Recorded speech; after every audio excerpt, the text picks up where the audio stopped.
Hello everyone, আসসালামু আলাইকুম। কেমন আছেন সবাই? আশা করি সবাই ভালো আছেন।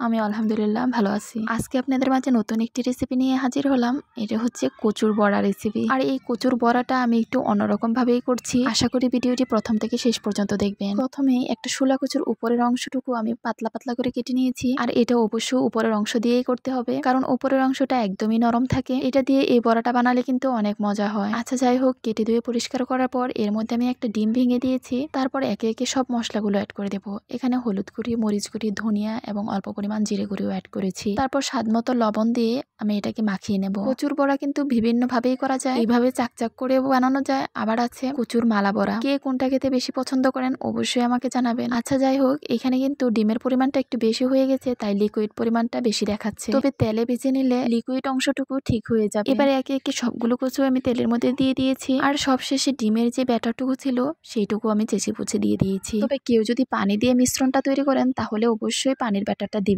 না। এতে করে এই বড়াটা কিন্তু সিদ্ধ সিদ্ধর মতো লাগবে, তখন আর খেতে ভালো লাগবে না। হালকা একটু ঢাকা দিয়ে দিয়েছিলাম, যদিও এটা কচুর একদম উপরের অংশ, সিদ্ধ হতে তেমন একটা টাইম লাগবে না। আর এক পাশটা উল্টাতেই দেখুন পুরাটুকু একদম জটলা পেকে গিয়েছে। তবে ভয় পাওয়ার কিছুই নেই, এখানে যেহেতু ডিম দেওয়া হয়েছে তাই অল্প করে দিলেই কিন্তু একটা একটা করে ছেড়ে আসবে। কিছুক্ষণ উল্টিয়ে পাল্টিয়ে ভেজে নিলেই কিন্তু বড়াগুলো রেডি। সত্যি বলতে এই বড়া আমি এর আগে কখনোই বানাইনি, সবটুকুই আমার নিজের ধারণা থেকেই করা। আর এটা বানিয়ে খাওয়ার পর আপনাদের ভাইয়া একাধারে 3 দিন কচু এনেছিল শুধু এই বড়া খাওয়ার জন্য। আসলে কতদিন বউখুদা আর লইট্টা শুটকি ভুনা করেছিলাম, তখন মনে হচ্ছিল যে কচু দিয়ে কিছু একটা বানাই যা বউখুদার সাথে খেতে ভালো লাগবে। তখনই কিন্তু এই বড়াটা বানিয়েছিলাম। দেখতেই পাচ্ছেন বড়াগুলো দেখতে কতটা সুন্দর হয়েছে। উপরটা যেমনই ক্রিস্পি ছিল, ভেতরটা একদম মোমের মতো নরম ছিল। খেতে খুবই ভালো লাগছিল। ভিডিওটা কেমন লেগেছে অবশ্যই জানাবেন। ভালো লাগলে লাইক, কমেন্ট, শেয়ার দিয়ে পাশে থাকবেন।